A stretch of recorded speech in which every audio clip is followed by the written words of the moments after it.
Hello and welcome to the NBL One show on a week where we will have champions crowned in NBL One North this weekend.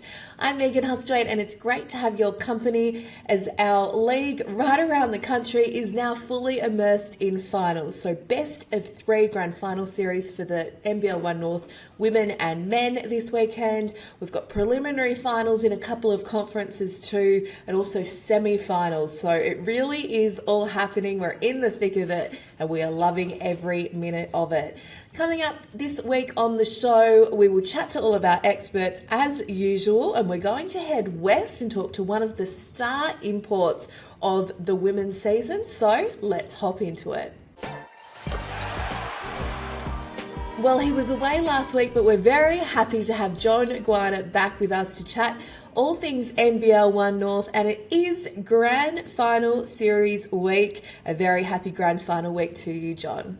I can't wait either. I can't believe it's Grand Final week. We've got some great matchups coming up this weekend. It's going to be fantastic. It is the best of three, kicking off Friday night, both the men's and women's this week, and it could go through till Sunday if there's a Game 3 required. Let's start with the women because Rocky have been an incredible story this season and you've told us all about it in 2023, and that incredible season has continued with an epic upset. It certainly has, and I should start off by apologizing to this Rocky group because on my call on Friday night in the men's one, I couldn't remember the fourth team in the semifinals of the women's competition, so apologies to Rockhampton and all of the Rocky fans. But man, they are unforgettable because they went into Logan and they took down Logan in a bit of an upset. They won 66-59, and Logan is a super, super tough place to play. They were coming in with a lot of momentum, and Rockhampton handled it really well. They started off the game with a 20-13 first quarter, and they really never looked back from there. Logan did a really good job fighting their way back. They actually took the lead in the fourth quarter, but it shows the character of this Rockhampton group that they were able to take that punch from Logan on the road and still advance to a grand final series against the Northside Wizards. It was a huge, huge performance from Rocky. They held Logan to only 23% from the field, 23% from three as well. Logan did a good job, though, getting to the free throw line. They got there 25 times, hit on 20 of those shots, but Rockhampton had all of the answers. They had 40% from the field, 39% from three, and leading the way for them is their star, Lara McSpadden. She had the double-double, 17 points, 16 rebounds. Tia Hay and Lauren Hurd both stepped up with Sam Bowman in a bit of foul trouble. Tia had 13 points, Lauren Hurd had 10 points. And then outside of that for Logan, it was Michaela Roof, who had a massive double-double again, and Chevy Palvas had 19 points. Michaela Can had 14 points, but Logan really struggled to score the basketball, and that's really what hurt them heading into the final series, and it really came to bite them in this semifinals. But let's give credit where credit's due. Rockhampton, on the road, wins in Logan to go to the Grand Final Series, and they're going to be going into that series with a lot of confidence. They sure are, and confidence-boosting wins don't come any bigger than knocking off Logan in a prelim. They will play the Wizards, and they've been weaving their magic in the top couple of positions of the ladder for most of the year. Well, yeah, Wizards have been there all year long, as has Rockhampton. Those two teams were probably the two most consistent teams at the top of the ladder. Of course, Northside was the last team to lose in the NBL One North competition, and they picked up a couple losses, but they've hit their stride in this final series, and they looked fantastic in the semifinals against the Pirates, winning 89-73. I was able to be there on the commentary for that game as well, and I was super impressed with the Wizards. I've seen them live a few times, but this team really seems to be hitting their stride. In particular, their bench. Their bench came onto the court and really delivered. Georgia Dale was huge in the game. She had 13 points, but the Wizards really started hot, and they never looked back.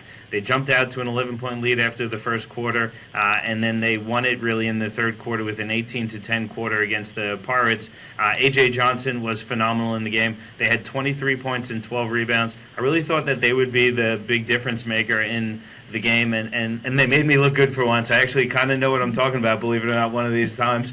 But A.J. was great. Courtney Woods had 16 points, 8 rebounds, 7 assists, and 2 blocks. Lil Dart was awesome in that game for the Wizards. And Also, Pirates really struggled from the field. Maddie Roche had a huge game, 29 points. Leah Scott finished with a double-double, 15 points and 14 rebounds, but Pirates missed a lot of open layups.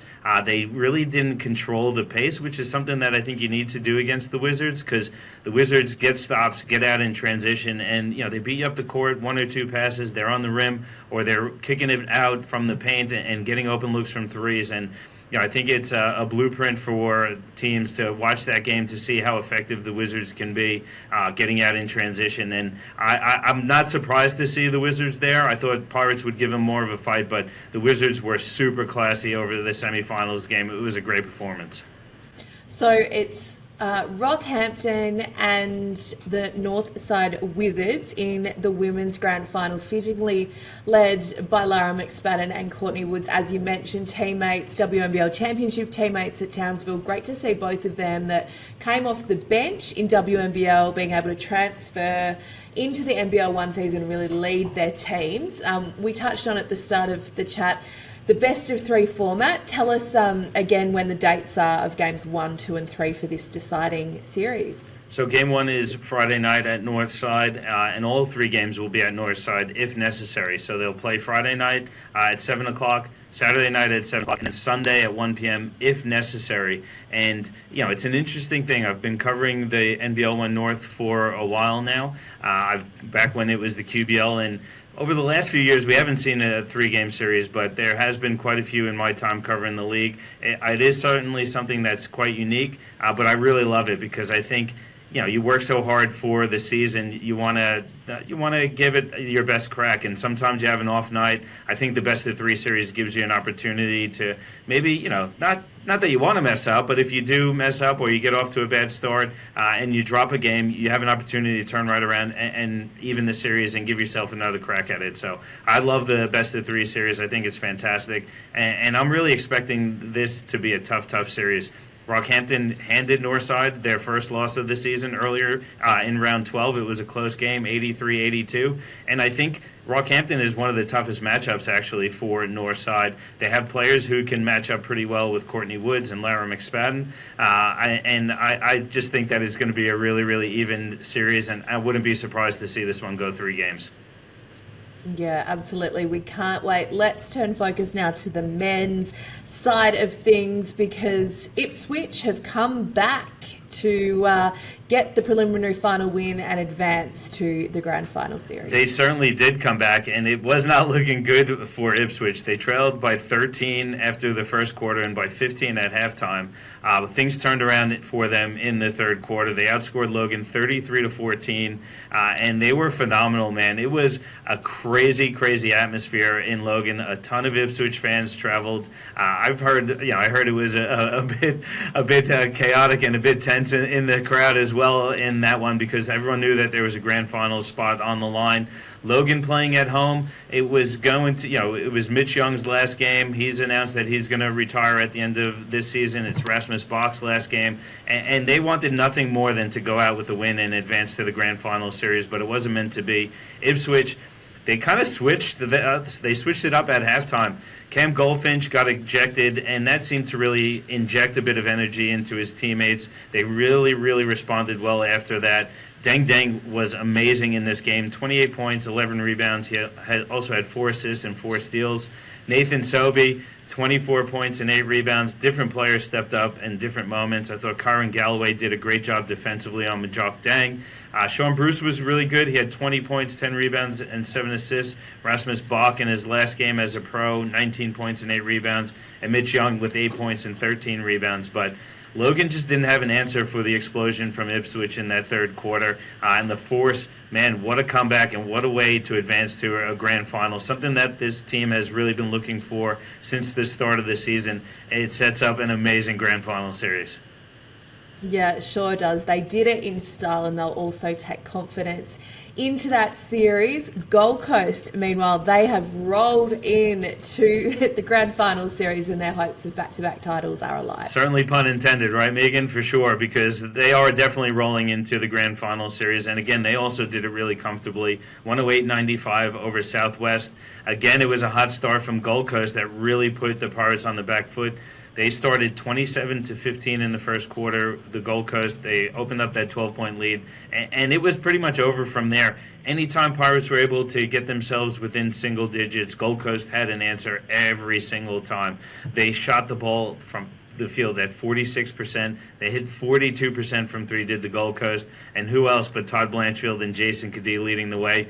Blanchfield finished with 32 points and 16 rebounds. Kadee was 2 rebounds off of a triple-double. He had 22 points, 8 rebounds, and 11 assists. And I got to give a shout-out to Cam Thew. He was awesome in this game.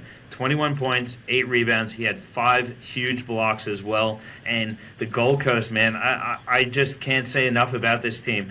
Every single time you think that they may crack, they have a response for everything. They are a veteran team with a lot of youth mixed in there, and they're looking dangerous. But, man, Ipswich has hit their stride. This team has more talent on paper than anyone. This is the grand final, that series that I think everyone was expecting to see. We weren't sure if we were going to see Ipswich there, but, man, they've responded in this postseason. And them against the Gold Coast, there is some superstars on the court this weekend.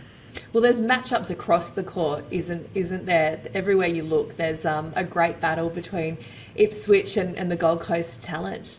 Yeah, and that's the thing that's going to be the most interesting, to see how these teams match up. They split the season series. They each won a game. Both won on the road, interestingly enough. Earlier in the season, it was Ipswich without no Todd Blanchfield or Tanner Krebs for Gold Coast. That was in round 2, and the Ipswich blew them away, 108-88. But then in the return matchup, it was Gold Coast going into Ipswich and winning that one, 115-100. That was the game of the week. That was without Kyron Galloway, who to me is a massive difference maker. He's a star as well in the NBL One North competition. He did a great job on Majok Dang. It's going to be really interesting to see who Ipswich throws at Todd Blanchfield and Jason Kadee. And on the other side of things as well, who is Gold Coast going to put out to try and slow down Nathan Sobey and Deng Deng and Jalen Galloway? I mean, it is going to be a star-studded grand final series here in the North. We are spoiled with the amount of talent we have in the women's and men's competitions, and I promise you this, if you're not watching anything else, definitely tune into these 2-3 game series, because they are going to be phenomenal. And we could have 6 games of incredible basketball this weekend. Yes. Fingers crossed we do. John, enjoy the action. Happy calling to you. We look forward to wrapping it all up, whatever happens this time next week. I can't wait. Thanks, Megan. Well, it's finals time in NBL One South, and with that brings all sorts of things, including upsets. And to discuss that and plenty more is our resident expert, Matt Hickey. Welcome, Matt. What about those Eagles? Yeah, incredible 95-91 win over the very highly fancied Frankston Blues. Now, we've got a little bit less basketball going on than the regular season, but geez, hasn't it delivered? And we'll get more into the other games as well as we go along. But Ngor Manyang was fantastic for Diamond Valley. He finished with 30 points, 5 triples. And remarkably, Diamond Valley actually only won one quarter, but it was, as they say, the championship quarter. They won the third quarter, 34-18. They managed to hold Igor Hadziemirovic to just 6 points. And what an incredible upset. And are they now the giant killers? Well, we'll wait and see. Well, they play Sandringham now this weekend, so can they continue that finals theme that they've established? Well, I mean, you have a look, and in terms of Sandringham and Frankston as opposition, they're two teams that are incredibly stacked on paper. There's no doubt about that. And to the layperson, you'd have a look at those two teams, and you would say in both occasions against Frankston and now against Sandringham that Diamond Valley have less talent on paper, but we know that talent on paper doesn't win championships. So you'd be a fool to rule out Diamond Valley from taking another scalp this weekend. Yeah, so true. Let's talk about Knox, because they had to overcome a young star and a late fight back to get the job done. Yeah, they certainly did. Owen Foxwell turned it on for Eltham, and the Wildcats went plus 12 in the last quarter. Foxwell had 35 points, but Knox hold on for an 84-81 win and booked themselves a spot in a preliminary final.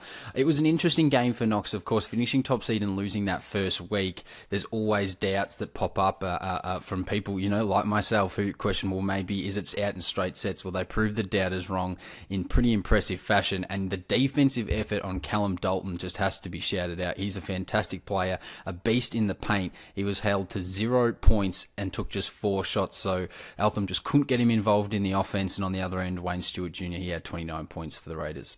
And preliminary final weekend awaits and a big road trip for the Raiders, but we know they're up for it.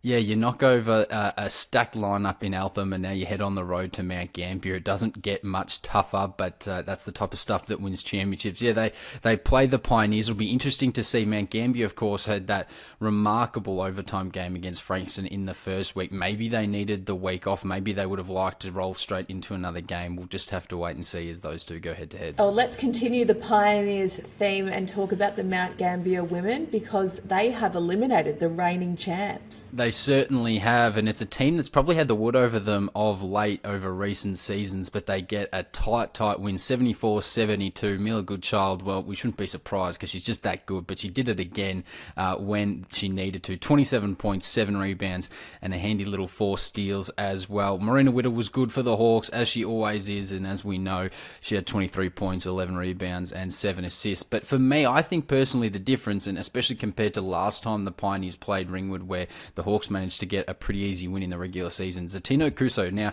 you see 5 points, 6 rebounds, 6 assists, you might not think it's a massive difference, but she was crucial in that game and was really crucial off the bench, where the Hawks may have lacked a little bit of a punch coming off the bench. Well, she's a weapon for them. We know she hasn't played a lot of basketball this NBL1 season, but coming off a WNBL championship, and I reckon she's a huge ace up their sleeve as this final series continues. Now, looking ahead to Mount Gambier's preliminary final weekend, has the grand final come a week early, Matt?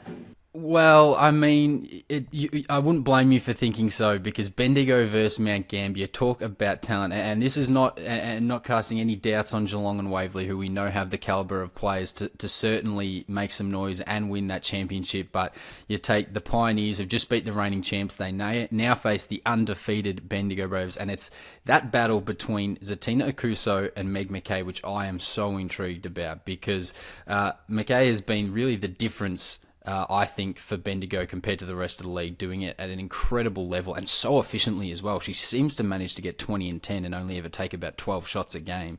So that battle inside is going to be crucial, I think, and good luck picking a winner. Gosh, that's going to be such a good game. Can't wait for that this weekend. Look, let's talk about the Falcons. As you mentioned, Geelong await them, but the Falcons did it in style and they did it as a team. Yeah, they really did. It was by committee for the Falcons over Eltham. So a tough weekend for the Wildcats, who both men and women's team go down. But Waverley 80-57 over Eltham. And again, another team similar to Knox, I feel Waverley had a fantastic majority of the regular season. Then towards the back end, they started just to struggle a little bit, and there were some doubts about them. But they come in here, they make a statement, and now they head to a preliminary final. They had 19 bench points to just 2.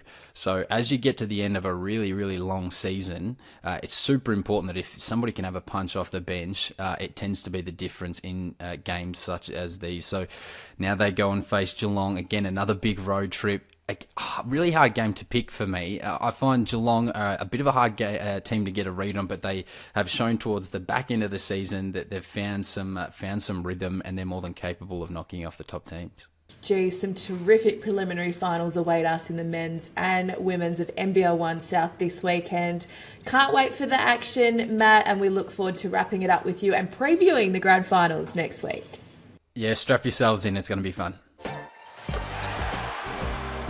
Well, we always love to chat to a guest on the NBL One show, and today we head over west to talk to one of the stars of the women's competition, and I reckon she's got the best background we've seen from a player that's joined us this year too. It's a very big welcome to Sarah Mortensen from the Cougars. Welcome, Sarah. Thank you so much. Thank you for having me. What a beautiful background, particularly when we're joining you from the Melbourne winter. Where are you today and what are you up to? Yeah, it's beautiful here. I'm about 10 minutes from the stadium. Just enjoying a little bit of sunshine. Well, you're certainly enjoying a great season as well. You're averaging 25 points, 11 rebounds a game, having a sensational season for the Cougars. How would you sum up your year to date? Thank you. I appreciate the kind words. Yeah, I'm just enjoying it here in Perth. Got an amazing team around me, great coaches, great teammates. I think we really found a good good connection in the team, on the court together, and it's definitely shown that I'm just enjoying my time here. That's a reflection of my game, I think. Oh, it's great to hear, and it is definitely showing on the court and within those team results as well. What brought you to Coburn? How did you end up here? Just recruiting from Thai. My agent reached out to me and said, "Are you interested to come to Australia? Never been here before, and thought it was a great experience to put in the backpack." And here I am. So, yeah, kind of just let's go to the other side of the world and see what the basketball is about down there, down under. Well, how have you found the basketball in NBL One West? We know there's some great imports in the league this year and some fantastic Australian talent that also plays in the WNBL. How have you found the standard? Yeah, super exciting. It's an exciting league to be a part of, and a lot of good players, talented players, also some very talented young players. So it's fun to be a part of and kind of try to be an inspiration for some of the kids. So having a lot of fun, I would say. Who are some of the tougher opponents that you've come up against in terms of player matchups in NBL One West? Obviously, the West MVP, Alex Short, it's a tough player, tough matchup. Hughes Morel from Journalab, Robbie Ryan, you name it. We played Rockingham this past weekend, Marin Cracker and Casey Samuelson. A lot of good players out there, so that's exciting. Yeah, that's so true. What have you enjoyed most about being part of the Cougars? You mentioned your coach, Ty Twaits. He's done a fantastic job, not just with the women's team, but the whole club as an administrator as well. What have you enjoyed most about the Cougars? Yeah, definitely shout out to Tyrone, Coach of the Year, well deserved. It's working really hard to take this organization to the top. And I think just being a part of the community has been huge. We had a sold out gym on Saturday, and now we just got another sold out this week. So definitely just exciting to you walk into the gym and everyone is just very excited for the success that we've had this year, and that's a lot of fun to be a part of. Great teammates that I practice is just fun. We show up to practice and we have a good time, and everyone has their mindset to just play to win. So that's been a great thing to be a part of. Those sellouts have been fantastic. You've had some great crowds throughout the season. Have you loved meeting the locals and the little kids that wear the Cougars jumpers and really immersing yourself in the community? Yes, it's a lot of fun. I'm coaching a Wobble team as well, so some of those kids they come out and support. I'm staying with a family, so I had a joke and asked them to make a couple signs for the first couple games, and they just carried along. And it's amazing to have that support and walk into the gym and everyone kind of know who you are and is excited to see you and shoot around, and it's fun. It feel like a family community, so I'm really happy about that. You know that you've been a good recruit and that they picked a good import when you've got your own personal cheer squad and they're making signs with your name on it. So you've done really well there. Tell us a little bit about your basketball journey because you are Danish. What's your pathway looked like? Yeah, so I played in Denmark until I was 18, played with the national team since I was a little kid, 13 I think, and then I moved to the States and played 1 year of high school basketball in New York on Long Island Lutheran High School, and then I went on to college and played 3 years at Miami before I transferred over to Villanova and played there 2 years, and then I just played 2 years of professional basketball in Germany before I got here. So yeah. You mentioned, packing up your backpack and seeing where it will take you, and it's brought you to Coburn in Western Australia with the Cougars. Where is next for you, Sarah? What's next on the itinerary after this NBL1 season? Yeah, so I haven't decided yet. So I'm still waiting to see where I'm going next. But I think good things are coming. I have a good feeling.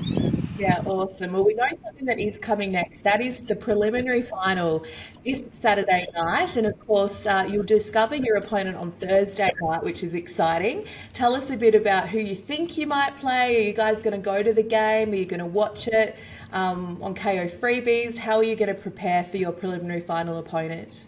Yeah, we'll definitely be watching. So we have either the Wolves, Journalab, or we have Mandra.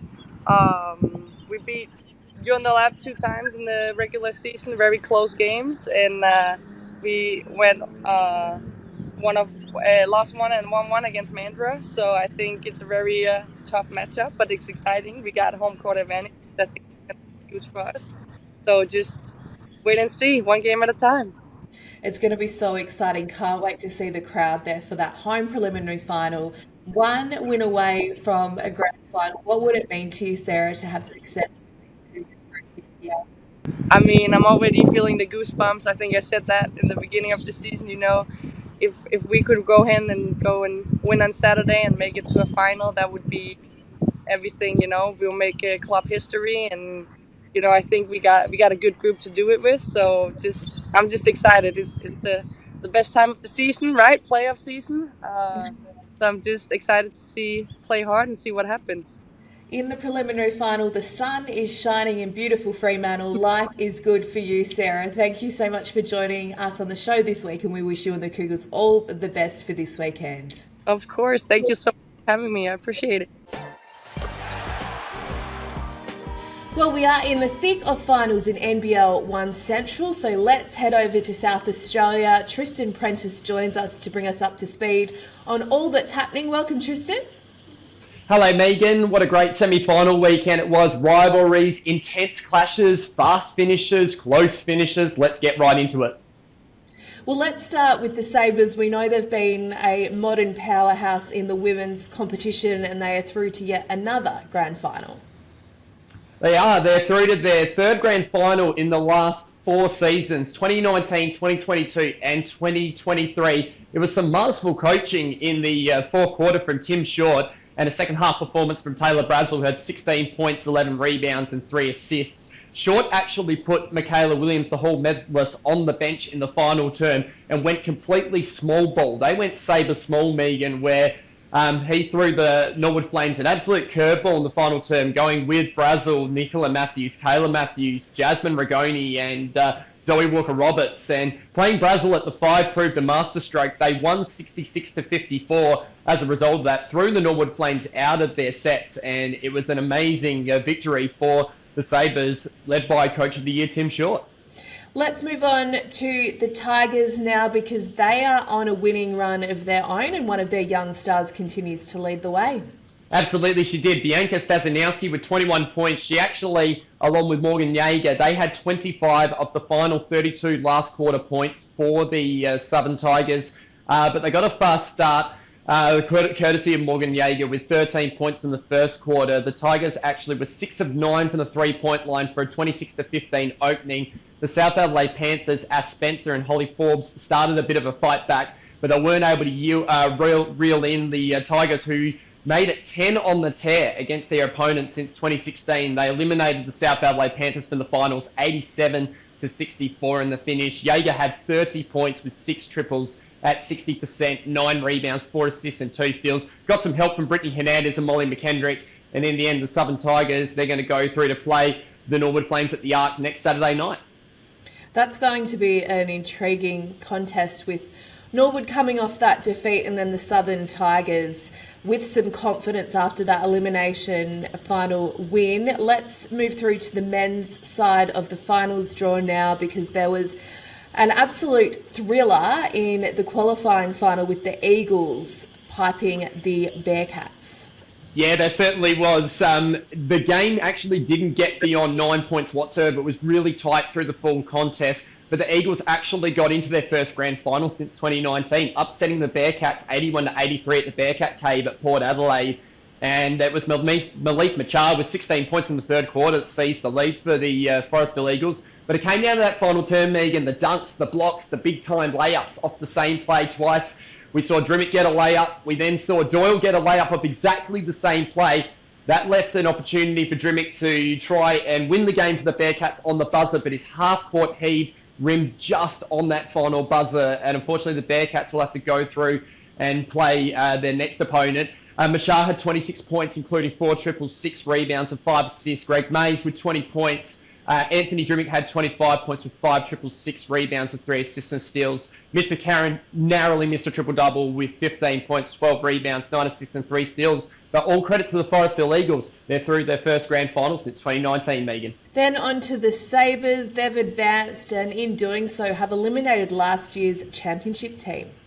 Yeah, they have. It's been a sad finish for the season for the South Adelaide Panthers. They did go in depleted. They didn't have Alex Starling for this one, and they also had a D1 college acceptant in Lloyd McVeigh. He wasn't able to play, unfortunately, but have been ousted from the finals by the Sturt Sabres, who were very efficient, 98-71, particularly in the final term.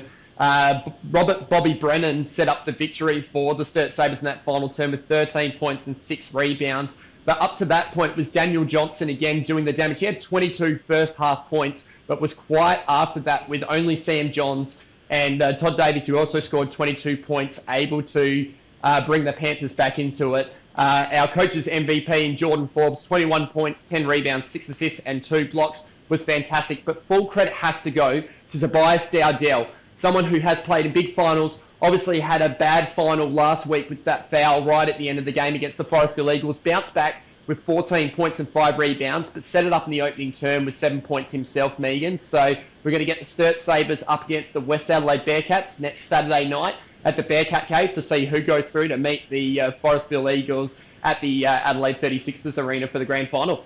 Well, as we talk preliminary finals, let's just recap the preliminary finals coming up this weekend for both the women's and men's side of NBL One Central. Absolutely. So just recapping what the preliminary finals will be.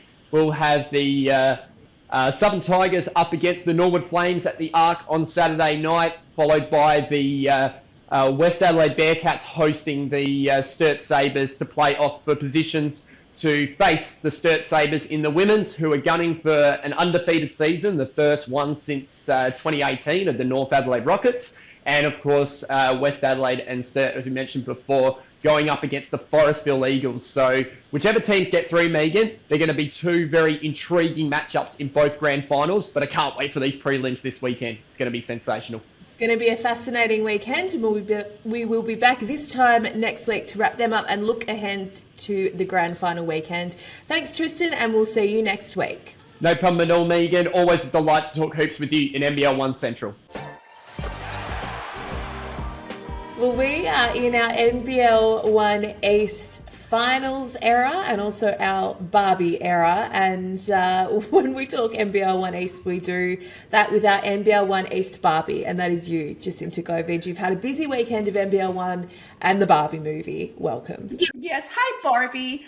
It was a very busy week of NBL One East finals indeed. And plenty of time to watch Barbie as well. I love both of our worlds colliding. Let's go straight to the women and talk about Shyla Hill Barbie, because she was a limited edition performance in the finals. Well, Shyla Hill Barbie is aka Showtime Barbie, because in the most anticipated game in the NBL One East Women's Elimination Final Series was the second place Newcastle Falcons and the 7th place Sydney Comets. Because both of these teams boast plenty of WNBL talent, it was certainly a game to watch and not to take very lightly. But Newcastle came out strong in front of a home crowd, but there was no stopping Showtime Barbie Shyla Hill at all. And it looked like that Shyla wasn't going to leave Newcastle without a W. She just played with tremendous heroism and focus, and almost playing like someone who had really something to prove. Hill's performance, though, was a true masterclass. She was just 1 point shy of scoring half of the Comets' total team points. And to the credit of the Newcastle Falcons, they did try their best to slow her down by throwing different defenders her way, but this was made more difficult when key players like Nicole Munger from the Falcons were in foul trouble. So overall, Hill finished the game with a massive 43 points, 4 rebounds and 4 assists, and she shot the ball with 62% overall, and that included 5 from 8 from the three-point line. That is an incredible performance by Shyla Hill, who announced last week she's off to Poland to play in Europe next season. So very much looking forward to seeing where her game continues to go. But there's plenty more left in this NBL One East campaign for Shyla. Let's move on from one opal to another, because Lois Nicholson was in the headlines again at the weekend. Yes, Lois Nicholson was certainly on a mission of her own to lead her 5th place Sutherland Sharks against a 4th place Centre of Excellence. And it started with another tight and high scoring quarter, with the COE winning the first quarter 25-23.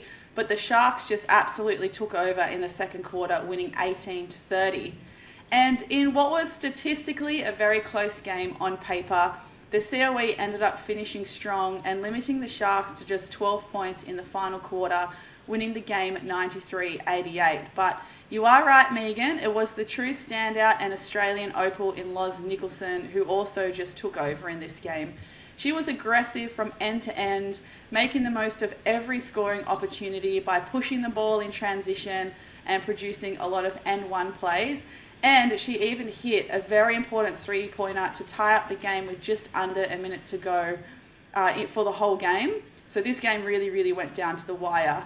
But to finish it off, Lois Nicholson ended with 32 points, 8 rebounds and 10 assists. So she was even flirting with a triple-double for an elimination final, and she shot the ball at 53% overall. Let's talk about top-placed Manly. They have been up there in the top realms of the ladder all season, but they had a fight on their hands in the opening weekend of finals. Yeah, a fight is right, and against the team that truly fought their way to the finals in the Albury-Wodonga Bandits. And each team arriving to this game down on numbers, with Manly missing their star player Alex Delaney, and Albury-Wodonga missing Brodie Page-Theodore and Casey Ardern again, who really anchor the backcourt for the Bandits. But it was a close and high-scoring first quarter, similar to the Sharks COE game. But this time the Bandits winning the first quarter 22-24. But Manly quickly bounced back and won the second quarter 24-13. And despite the fight back from the Bandits in the second half, Manly were able to limit their star import for the Bandits, Mallory Bates, to just 11 shots for the game and force the Bandits into 20 turnovers. So Manly safely securing the win, 80 points to 72. And it was Bri Delaney who stepped up this time. She had 21 points, 6 rebounds and 4 assists. But leading all scorers for the game was Michaela Pivic from the Bandits, who had a very healthy double-double with 23 points and 15 rebounds and dished off 4 assists as well. Let's move across to the men's side of action now, because finals brings all sorts of results, and that was the case for the Mustangs, who gave the Bulls a bit of their own medicine. Yeah, absolutely. Like, the Inner West Bulls have probably been one of the most consistent teams in the men's competition this season, securing second place, and they played the 7th place Maitland Mustangs.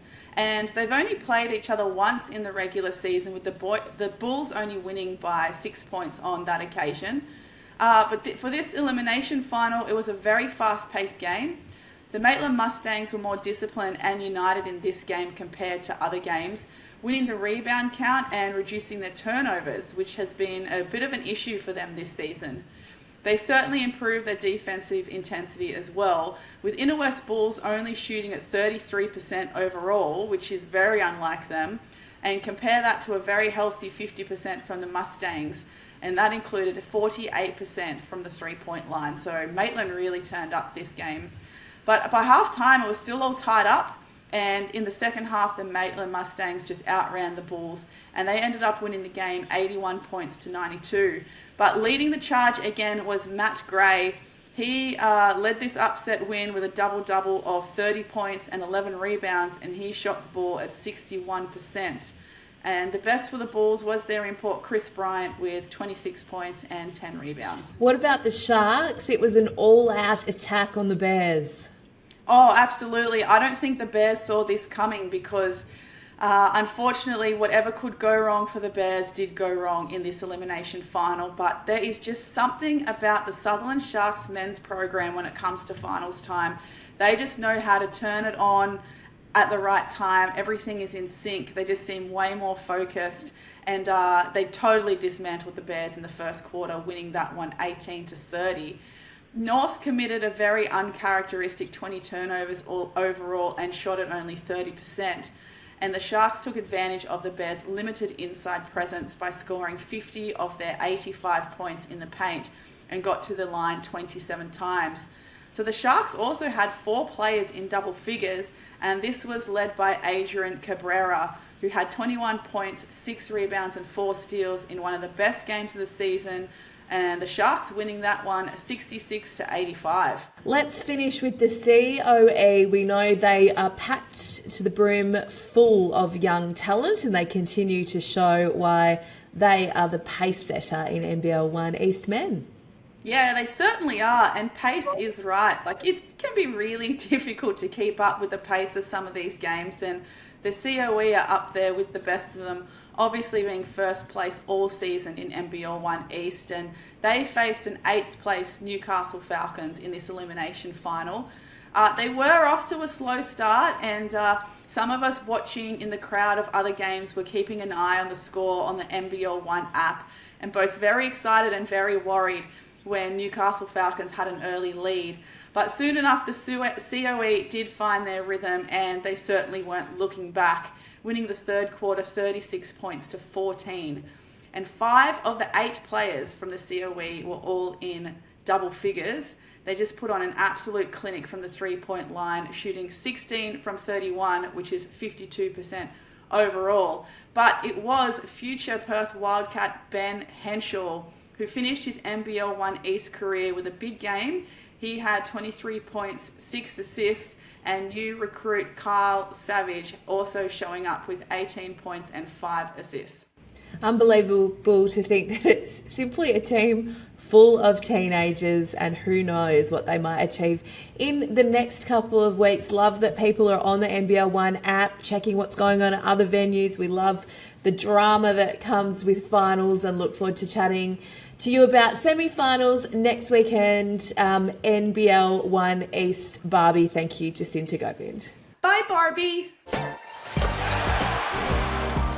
So much finals action happening right around the country, and you can keep across all of it on the NBL One app, KO freebies, and of course our socials, where you won't miss a highlight or a minute. Good luck to the 4 teams in action in NBL One North Grand Finals, best of 3. Imagine if they go to 3 games this weekend. There's a very good chance they will. Some epic deciders happening up there in Queensland. Good luck to everyone else in finals, and we'll be back this time next week to wrap it all up and plenty more.